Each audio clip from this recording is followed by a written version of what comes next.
870면 시편 91편 9절로 16절 다 찾으셨으면 시편 91편 9절로 16절의 말씀을 합독하면서 은혜를 사모합니다. 시작. 내가 말하기를 여호와는 나의 피난처시라 하고 지존자로 거처를 삼았으므로 화가 내게 미치지 못하며 재앙이 내 장막에 가까이 오지 못하리니 저가 너를 위하여 그 사자들을 명하사 내 모든 길의 도를 지키게 하시리라. 저희가 그 손으로 너를 붙들어 발이 돌에 부딪히지 않게 하시리로다. 내가 사자와 독사를 밟으며 젊은 사자와 뱀을 발로 누리로다. 하나님이 가로사대 저가 너를 사랑한즉 내가 저를 건지리라. 저가 내 이름을 한즉 내가 저를 높이리라. 저가 내게 간구하리니 내가 응답하리라. 저희 환난 때에 내가 저와 함께하여 저를 건지고 영화롭게 하리라. 내가 장수함으로 저를 만족케 하며 나의 구원으로 보이리라 하시도다. 아멘. 우리 주님을 사랑하시면 아멘하십니다. 오늘 참 잘 오셨어요. 오늘도 참 좋은 날입니다. 왜냐하면 주님의 날이기 때문에 주님이 높임 받으시고 영광 받으실 줄 믿습니다. 우리 옆에 있는 분들한테 한번 인사하실까요? 오늘은 참 좋은 날입니다. 기적이 날 겁니다. 은혜 받을 때입니다. 오늘 저는 여러분들과 함께 시편 91편 9절로 16절의 말씀을 통하여 피난처 되시는 하나님이라고 하는 제목으로 잠시 말씀을 읽겠습니다. 우리는요 이 세상을 살면서 피난처가 반드시 필요합니다. 여러분 때빛에 그늘 속에만 들어가도 시원함을 느끼는데 이 땅에 여러분 살면서 얼마나 다반스러운 문제가 많이 있는지 몰라요. 사람들이 착각하는 돈도 권력도 여러분 명예도 지식도 건강도 우리에게 피난처가 되지 못한다라고 하는 것입니다. 오직 전능하신 하나님만이 피난처가 되시는 것을 믿으시기를 바랍니다.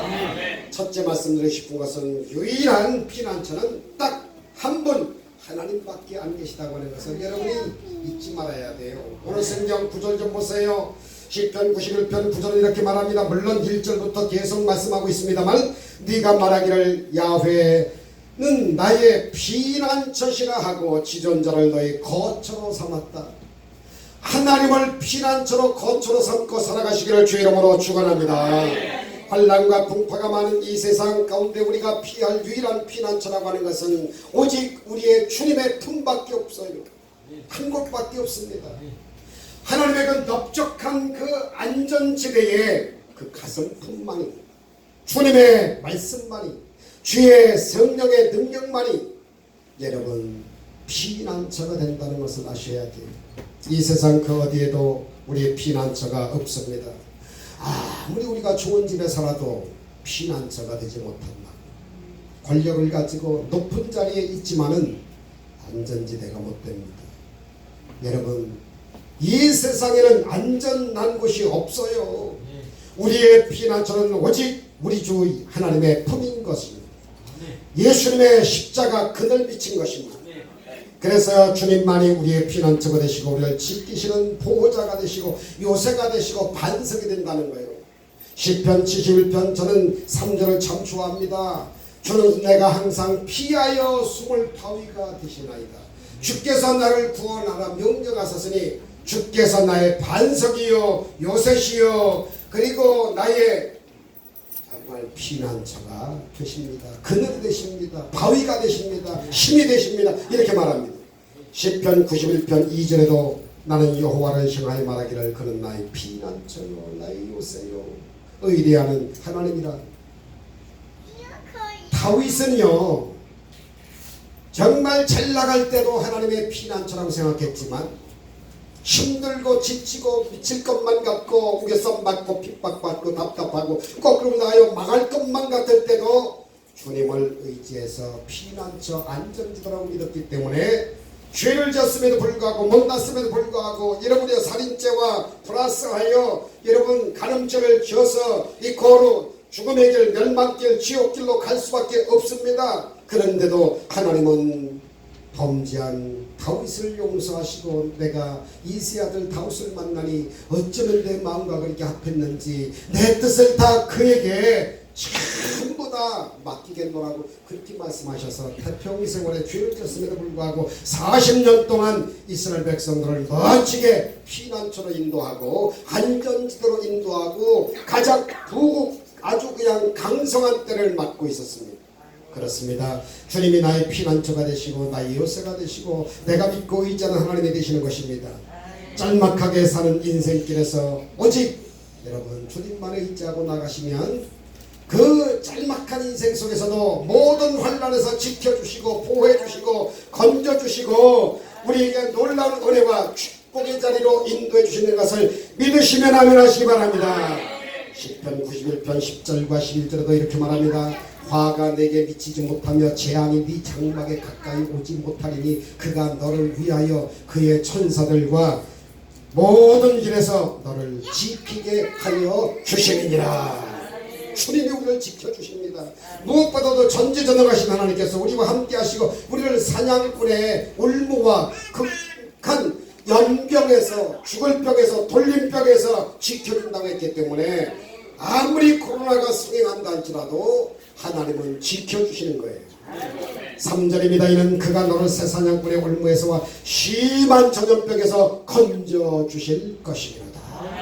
하나님을 거역하는 수많은 사람들이 넘어지지만 주님을 섬기는 사람들은 주님의 백성들은 주님께서 다 지켜주시고 보호해주시고 함께 하시는 것입니다. 오늘 성경 본문의 7절은 이렇게 말합니다. 1000명이 네 왼쪽에서 무너지고 10,000명이 네 오른쪽에서 속수무책으로 엎드러져서 재앙을 받지만은 이 재앙이 내게만큼은 절대로 임하지 않게 하리라. 전적으로 하나님을 믿고 의지하고 나가는 여러분 되시기를 바랍니다. 우리가 믿음의 사람으로 살면 주님이 우리를 책임을 져주십니다. 환경 바라보지 마세요. 사람 바라보지 마세요. 돈 있는 사람 따라가지 말고 의지하지 마시고요. 오직 주님만 바라보시고 믿음을 갖고 나가시면 돈도 은도 내 것이라고 하신 주님께서 책임을 져 주실 것입니다. 두 번째로 말씀드리고 싶은 것은 피난처 되시는 하나님은 우리를 사랑하신 즉 모든 환난에서 확실하게 건져주신다는 것을 아셔야 돼요. 사랑하시는 것입니다. 주님보다 더 사랑하는 것은 다 우상입니다. 잘 들으세요. 물질을 하나님보다 더 사랑하면 물질의 우상을 가지고 사람들은 겁니다. 명예를 사랑하면 명예가 우상이 되고 여러분 나를 더 사랑하면 내 자신이 우상이 되는 겁니다. 여러분 내 육신을 너무너무 사랑하고 정말 완전 육체파가 되어버리면 육체 우상을 섬기는 사람이에요. 시편 91편 14절 하나님이 이르시되 그가 나를 사랑한즉 그가 나를 건지리라. 합시다. 그가 나를 사랑한즉 내가 그를 건지리라. 하나님이 나를 사랑한즉 하나님이 나를 건져 주십니다. 내가 하나님을 사랑한즉 하나님께서 나를 책임을 져 주시는 겁니다. 우리가 주님을 사랑하기 때문에 우리를 건져 주시고 우리가 주님을 사랑하기 때문에 주님이 우리를 높여 주신다고 성경은 말씀하고 있습니다. 우리의 온 마음과 뜻과 정성을 다해서 주님을 사랑하시기를 바랍니다. 하나님의 은혜와 축복을 받게 되시기를 바랍니다. 마태복음 22장 30절에 예수께서 이르시되 네 마음을 다하고 목숨을 다하고 뜻을 다하여 주 너의 하나님만을 사랑하면 그 이하는 하나님이 책임을 져 주신다고 말씀하십니다. 우리의 인생을 책임져 주실 겁니다. 시편 18편 1절도 여러분 잘 아시죠? 나의 힘이 되신 여호와여 내가 주를 사랑하나이다. 나의 힘이 되신 여호와 사랑할 수밖에 없잖아요. 신명기 11장 1절에 그런즉 내 하나님 여호와를 사랑하여 그가 주신 책무와 법도와 규례와 명령을 항상 잘 지키라고 하나님 말씀하십니다. 주님을 사랑하고 주의 말씀을 지켜 행할 때 우리에게 복을 내려주신 겁니다. 신명기 11장 13절 14절 내가 오늘 너에게 명하는 명령을 너희가 만일 청종하고 너희의 하나님 여호와를 사랑하여 마음을 다하고 뜻을 다하여 섬기면 여호와께서 너희 땅에 이른비와 늦은비를 적당하게 내리리니 너희가 곡식과 포도주와 기름을 다 얻게 돼서 굶어 죽지 않고 기근의 욕을 당하지 아니하고 풍부하고 풍성하고 풍족한 꿀을 먹게 되리라. 이렇게 좋은 말씀들이 있는데 우리는 참 희한해요. 하나님을 의지할 것 같은데 나를 의지하고 하나님의 방법을 정말 말씀대로 살 것 같은데 내 지론 따라 살고 지식대로 살고 내 경험대로 산단 말이죠. 이게 우상이라고 말이죠. 잘 들을 것 같은데 안 되는 거예요. 주일날은 기가 막혀요. 아멘도 잘하시고 끄덕거리고 100% 순종한다고 다 하는데 월요일날 되면 오후만 되면 싱숭생숭해지고 화요일날이면 벌써 딴 나라에 와 있는 것 같고 수요일날이면 벌써 아주 희망이 다 꺾입니다. 그래서 수요일에가 있는 거 아닙니까? 목요일날 되면 또 생숭생숭 그 세상 권세들이 막 들어옵니다. 금요일날 아침 되면 벌써 타락의 조짐이 보입니다. 그래서 금요일날 예배가 필요하지 않을까? 토요일날은 왜 그렇게 주말에 세상 사람들처럼 그냥 비교 가난에 처해서 여러분이요 그 바닷가에 못 간다고 해가지고 왜 저 옆집은 가는데 우리 집 구석은 왜 이렇게 한 번도 못 가느냐고 이런 아내를 둔 사람은 정말 희망이 없는 남편이에요. 남자가 옆집에서 이렇게 돈 많이 벌어오는데 당신은 뭐하는 거냐고 날마다 바가지 긁는다든지 이런 정말 사람은 불행한 겁니다. 나가서 바람 피우고 없는 주제에 돈만 펑펑 쓰는 그런 남자를 둔 여자는 굉장히 불행할 것입니다. 없어도 마음이 하나, 뜻이 하나 돼서 하나님을 의지하고 살면 없는 그 맨 밑에서 다시금 하나님께서 일으켜 세우신다는 걸 왜 모르는지 모르겠어요. 말씀을 잘 듣고 지켜가는 우리는 필요한 것을 주님이 다 채워주십니다.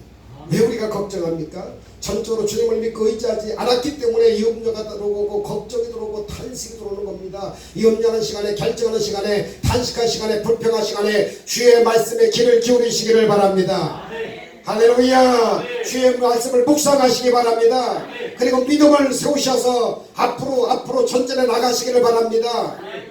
프랜시스 젠 목사님이 크레이지 러브라고 하는 말을 이제 책에다가 쓰셨는데 그 책을 번역된 것은 제가 읽으면서 참 은혜 많이 받았습니다. 당신은 예수 그리스도와 지독한 사랑에 빠진 사람입니까? 하는 대목이 나오더라고요.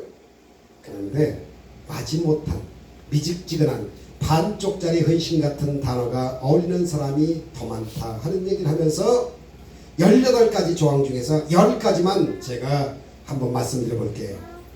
첫째, 썬데이 크리스찬이 아니냐 이 말이죠.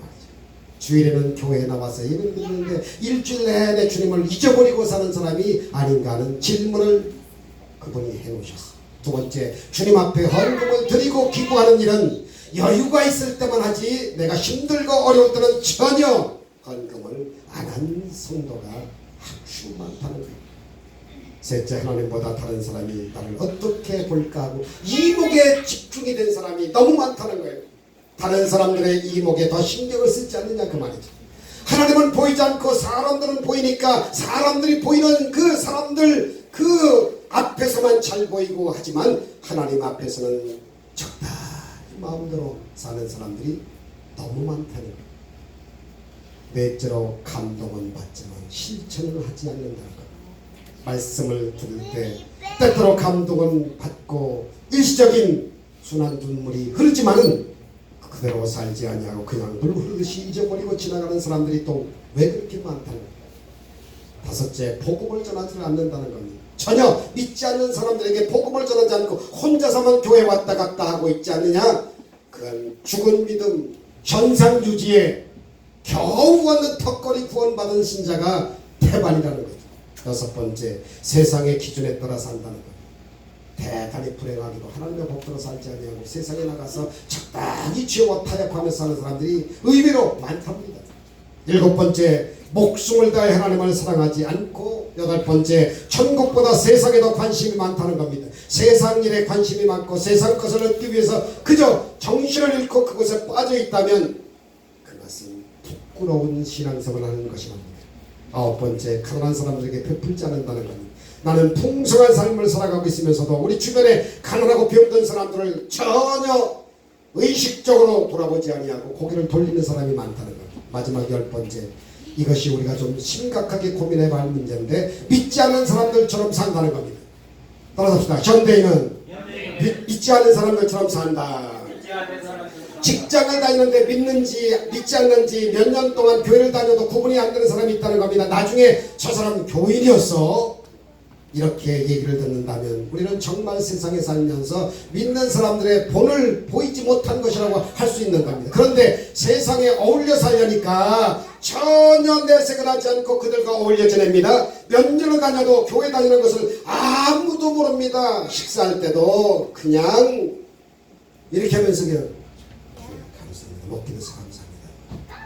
아무도 없고 소리도 없고 그냥 이런 식으로 이렇게 살면 안 된다는 거예요. 이 모든 것을 떼어버릴 수 없는 해결책은 정말 예수님과 깊은 사랑에 빠져버려야 된다는 겁니다. 할렐루야. 그래서 아예 미쳐버려야 된다는 거예요. 사랑 크레이지 러브를 해야 된다는 겁니다. 돌아갑시다. 주님께 미쳐버려서 옆 사람한테 주님께 미쳐 삽시다. 시작. 주님께. 하나님을 사랑하면 죄를 지을 수 없다. 따라서 하나님의 명령을 지키지 못할까봐 걱정할 필요가 전혀 없다는 거죠. 하나님은 우리를 변화시키기 원하신다는 거예요. 그것을 얼마나 정말 절실히 원하시든지 간에 우리가 변할 수 있도록 목숨까지 내어주어서 이웃을 사랑하고 참된 만족을 느끼면서 하루하루 기쁘고 즐겁게 살아가시기를 주의 이름으로 축원합니다. 여러분 탤런트 이광기 집사를 혹시 아시는 분 있는 분? 저는 알아요. 이광기 잘생겼다. 그분이 시련받고 난 다음에 내가 흘린 눈물이 꽃이 되었다는 책이 나왔어요. 하나밖에 없는 외동아들 갑자기 세상을 떠난 후의 이야기를 기록한 책입니다. 2009년 11월 6일 날 7살 된 외동아들 석규가 갑작스럽게 몸이 열이 나고 구토를 하더니만 동네 병원으로 갔는데 큰 병으로 빨리 가세요. 그래서 큰 병으로 갔는데 진찰하러 가는데 갑자기 상태가 안 좋아져서 진찰도 해보지 못하고 손도 못 써보고 7살짜리 석규가 세상을 그 자리에서 떠납니다. 신종 불러가다가 와서 그 아이가 하루 만에 세상을 떠난 것입니다. 이광기 집사님은 너무 충격을 받아가지고 병원 복도에 2다리를 뻗고 가슴을 치고 땅을 치면서 너무 울었답니다. 생각해보세요. 눈에 넣어도 아프지 않을 저 아들 제대로 치료도 못 받아보고 하루 만에 덜커덕 세상을 떠나니까 그 고통, 그 아픔, 충격 이건 너무너무 대단한 겁니다. 그가 연예인이었기 때문에 그 아들 7살 될 때까지 손잡고 정말 여러분 그 연기하는데도 잘 데리고 오고 영화 찍을 때도 그 와이프하고 같이 찍고 그래가지고는 스튜디오에 가서 앞으로 우리 아들 이제 활동할 때 사진 하나 남겨놔야 되겠다 하고 찍어 놓은 사진이 영정사진이 될 줄이야. 어떻게 알았겠냐. 망연자실. 날마다 부부가 웁니다. 하나 누나가 있는데 동생이 갑자기 세상을 떠나고 부모님이 너무 슬피 우니까 숙모가 와서 너 엄마 아빠 있는데 절대 울면 안 돼. 마음이 아프셔. 울지도 못하고 방에 들어가서 아이가 혼자 이불을 뒤집어 쓰고 우는 아이가 누나 9살짜리였다. 그래서 방에 들어가서 나오진 않습니다. 그런데 아들 사망 보험금이 순식간에 딱 집에 도착하더래요. 그 통지서 받아보니 또 눈물이 납니다. 이 돈을 어떻게 해야 되냐. 그때 월드비전 NGO에 활동하고 계신 그 믹스커피에 나오는 정혜리 권사님이 거기다가 기부를 하시면 좋겠다고 해서 그 사망보험금 전액을 월드비전에 기증을 하고 그 다음부터 월드비전의 사역에 관심을 갖게 됐답니다. 마침 그때 그 다음 해 1월 달에 IT 여러분 잘 아시죠? IT에 대지진이 7.0이 나는 바람에 31만 6천 명이 죽고 150만 명이 다친 그런 대재난이었었지요. 몇 년 전에 그랬잖아요. 사랑하는 아들을 잃었지만 거기에 가보니까 부모를 잃은 아이들이 얼마나 많이 있는지 아이들이 너무나 많아가지고 하나하나를 꼭 안아줌으로 해서 자기 아들을 안는 것 같은 마음으로 진심으로 눈물과 함께 그냥 번복이 돼가지고 하나씩 하나씩 알아주면서 하나님이 너를 사랑한다. 하나님이 너를 축복하신다. 너 하나님이 살려주신다. 이러면서 먹을 것을 먹여주면서 그 버려진 아이들을 돌보면서 석규를 잃은 슬픔을 위로받기 시작했다는 거예요. 그래서 그 IT에 가서 봉사한 것이 계기가 돼가지고 매년 모금을 해가지고 가서 그들을 돕는데 그 다음에 가서 저들이 정말 무너진 학교를 크게 지어주고 매년 가서 저들을 사랑으로 섬기면서 보살펴주고 있다는 거예요. 너무나 사랑하는 아들 하나를 잃었지만은 IT로 건너가서 수많은 아이들을 아들 삼아가지고 아빠가 돼버리거든요. 저들이 입는 티셔츠에 자기 아들이 그린 그림 사진이 찍혀있고, 그런데 그냥 거기 자기 아들이 그림을 그려놓은 것은 참 하나님 은혜에 감사한 것입니다. IT 가서 봉사하는데 3년이 지나갔을 때 기적적으로 자기 아내가 임신이 돼서 아이를 갖게 됐대요. 그 아이가 바로 준서인데, 준서. 이 아이가 태어날 때 어머니가 하혈을 하도 많이 하면서도 여보 나 성교 못 갈 것 같아. 하혈 피가 너무 많이 나와. 그런데도 죽으면 죽자 가서 같이 가자. 그래가지고 비행기 타고 그랬었는데 피가 멈추지 않아가지고 어머니까지 같이 죽는 것 같았다는 거예요. 그런데 온 가족이 정말 하나님의 대사로서 그래서 그냥 열심히 헌신했는데 하나님이 아기를 주셔서 준소를 낳았다는 거죠. 그래서 절망에 처한 사람들, 완전히 버림받아서 내 동댕이 친 그 IT의 많은 소녀 가장이 다 되어줬습니다. 그래가지고 여러분, 사랑을 실천하니 사랑한 즉 건져준다고 하는 말씀, 피난처 되신 하나님께서 사랑한 즉 건져주신다는 오늘 여러분 성경 14절 이하의 그 말씀이 그 부부에게 화살같이 꽂히더래요. 그래가지고는 한 번뿐인 인생, 그저 아들은 천국 갔지만 천국 가서 아들 만나면 되는 거고, 지금 버려진 아이들을 우리가 기르자. 그 많은 아이들 어떻게 갖다 기르겠어요? 매년마다 몇 차례씩 가서 영화 찍고 탤런트 해서 돈 벌면 전부 다가 안경 사가지고 가고, 눈 가서 뭐 수술해주고, 그리고 먹을 것 사다 주고, 이런 일을 해서 지금은 어떻게 사냐? 준서, 새로운 준서와 함께, 언니와 누나와 함께 같이 따라다니면서 선교를 하고, 먼저 간 그 아들을, 석규를 생각하면서 지금도 눈물을 흘리면서 사랑의 고백을 하면서 선교하고 전도한다고 하는 그러한 이야기입니다. 그 책을 읽으면서 눈물을 많이 흘리게 됐어요. 사랑하는 성도 여러분들, 오늘 우리가 어떻게 살아야 복일까요? 어떻게 살아야 가치 있고, 어떻게 살아야 부가가치 인생에 살고 어떻게 살아야 살쓸었다고 하나님께서 징송하시고 이 땅에 복을 받고 천국 가서 멸류관의 주인공자가 될 수가 있느냐 그 말입니다. 피난처 되시는 하나님을 의지하시고 피난처 되시는 하나님이 날 사랑한 즉 건져주신다고 하는 믿음을 갖고 여러분들도 예수 사랑 실천하는 안디옥교회 성도 여러분들 다 되시기를 주 이름으로 축원합니다. 마지막 하나 더 말씀드립니다. 셋째로, 피난처 되시는 하나님은 우리 기도에 반드시 응답 주신다는 겁니다. 오늘 시편 91편 15절이지요. 그가 내게 간구하리니 내가 그에게 응답하리라. 그들이 환난 당할 때 내가 그와 함께하여 그를 건지고 영화롭게 하리라.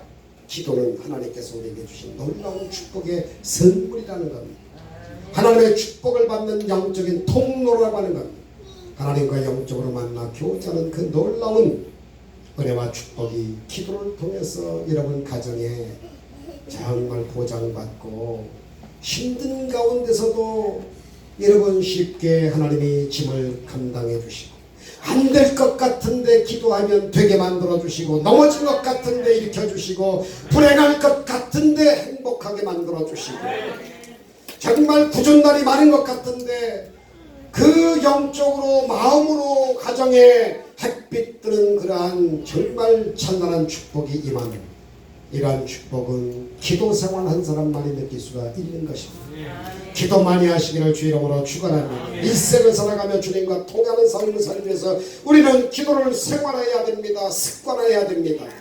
아침에 일어나서 기도하고 시간을 내서 기도하고 잠자리 들기 전에 기도하고 좋은 일이 우리에게 다가오면 또 하나님께 감사하면서 감사기도 하고 혼란을 당할 때 문제를 당할 때 어려운 일을 당할 때 부르짖어 기도하고 또 기도하고 기도하면 시편 50편 15절에 말씀하시기를 환난 날에 나를 부르더라 내가 너를 건지리니 네가 나를 환난을 통해서 영화로움을 하나님께 돌리고 너에게는 분복 영권 인권 물권 건강권 자녀 축복권이 임하게 되신다고 하는 축복입니다. 이런 축복을 다 받으시기를 주 이름으로 축원합니다. 부르짖어 기도하면 주님께서 우리를 건져주시고 영광을 받으신다고 하셨는데 여러분의 기도하지 않고 사람을 찾아다니는 그러한 사람들, 돈으로 다 막음질하고 돈으로 땜빵하려고 하는 사람들, 여러분 송송송송 밑빠진 독이 돼가지고 끊임없이 문제는 해결되지 아니하고 밑바닥 인생을 계속해서 허공치면서 살게 될 겁니다. 이 사람 저 사람 찾아다니면서 도움을 간구하지 마시고 안타깝고 억울한 것을 하소연하지 마시고 그러면서도 정작 하나님 앞에서 기도하지 않는 그 옛 습관에 그 아주 안 좋은 정말 지워버려야 할 그런 행동을 여러분 멈추시고 우리 아무리 바쁘고 아무리 힘들고 아무리 어려워도 주님 앞에 기도하는 것이 최우선순위가 되어서 마태복음 5장 6장 7장은 산상순이라고 합니다.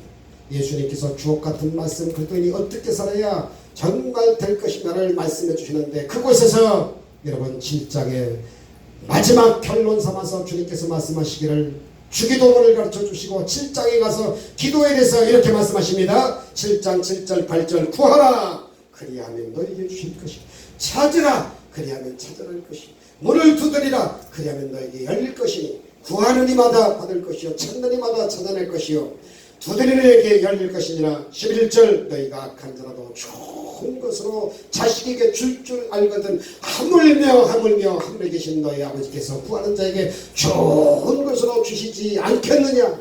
자기 자식이 생선을 달라고 하면 독사를 줄 부모가 어디 있겠느냐. 좋은 것 주신다 하니 이 살벌한 세상 마지막 요한계시록 중간을 넘어 후반전을 보면서 정말 지나가는 것 같은 처치에 기근, 전쟁, 난리, 지진, 테러가 임할 때 요한계시록 6장 1절로 8절에 있는 대로 신말 뛰는 시대에 첫째인을 뛰니 신말 뜁니다. 미혹에 조심하라. 3절 4절에 붉은 말이 뛰니 전쟁이로다. 전쟁이 120군데가 넘게 지금 벌어지고 있고核전쟁으로 말미암아서 마지막 이라고니요 종착역 정말로 역사를 마감할지도 모르는 이와 같은 때에 기도 없이 산다. 5절 6절에 보니까 검은 말이 뜁니다. 미혹당한 다음에 전쟁이 있고 난 다음에 여러분의 기근현상이 또렷하여 지진이 일어나고 7절 8절 요한계시록 6장 7절 8절에 청황생말 여러분 10분 동안 사망 권세가 임하는 뇌지인이 떨어질 때만 해도 이렇게 전 세계가 진동하는 그런 역사가 있습니다. 히브리서 12장 여러분이요 정말 26절부터 말하기를 이렇게 말합니다. 진동치 못할 나라 하나님의 나라가 이 땅에 임하기 전에는 이 세상이 다 무너지기 위하여 흔들린다고 했는데 뭘로 흔들어요? 첫째인이 떨어지고 7째인까지 떨어지고 7나팔 사건이 일어나고 7 대접 사건이 있을 때마다 에스겔 38장 39장처럼 곡과 마곡의 군대가 되는 이러한 북방왕 여러분이요 지금 전쟁을 이렇게 나라를 중심으로 해가지고요 이스라엘을 치러 나갑니다. 빵 문제가 걸리니까.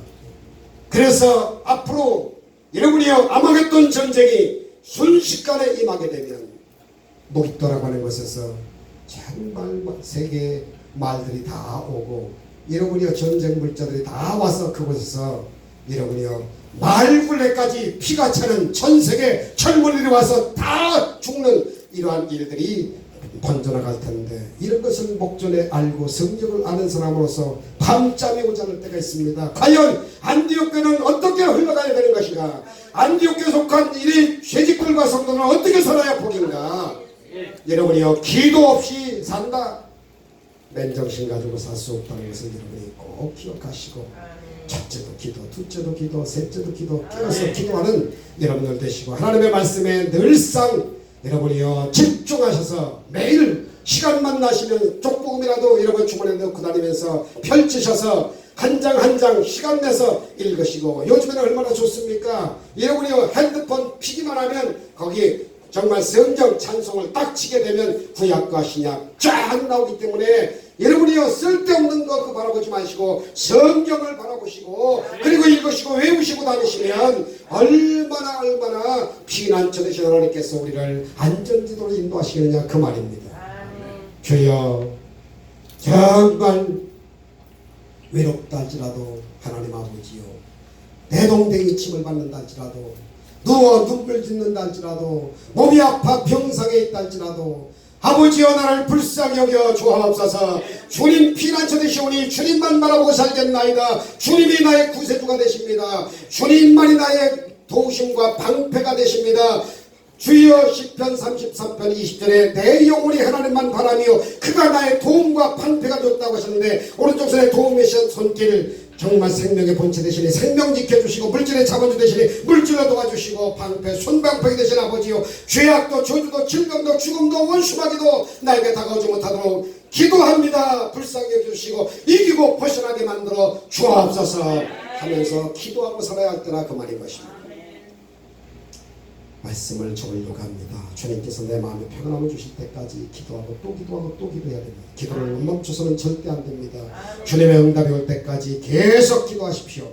부르짖으면 하나님께서 마음의 평안함을 우리 시간이라 계속해서 주시고 기도하는 동안에 시편 40편 1절 2절 3절 저는 이 말씀을 참 좋아하거든요. 내가 여호와를 기다리고 기다렸더니 귀를 기울이사 나의 부르짖음을 주께서 들으시고 나를 기가 막힐 웅덩이와 수렁에서 나를 끌어올리시고 내 발을 반석 위에 두셔서 내 걸음을 견고하게 하셨도다. 절대로 낙심하지 말고 만만 불평하지 말고 남 탓도 하지 마시고 기도하고 또 기도하시고 염려 근심 걱정을 하고 다니실 것은 하나도 없습니다. 그냥 마음에 근심만 더해갑니다. 스트레스만 더해갑니다. 시편 40편 5절에 내 영혼아 네가 어찌하여 낭망하느냐 어찌하여 낙심천만하여 내 속에서 불안하여 하는 것 너는 하나님께 소망을 두고 그에 나타나 도우심으로 말미암아 내가 여전히 찬송할 수 있게 해주신다고 하는 그 하나님 바라보시고 전폭적으로 의지하고 기도하는 여러분들 되시기를 주 이름으로 축원합니다.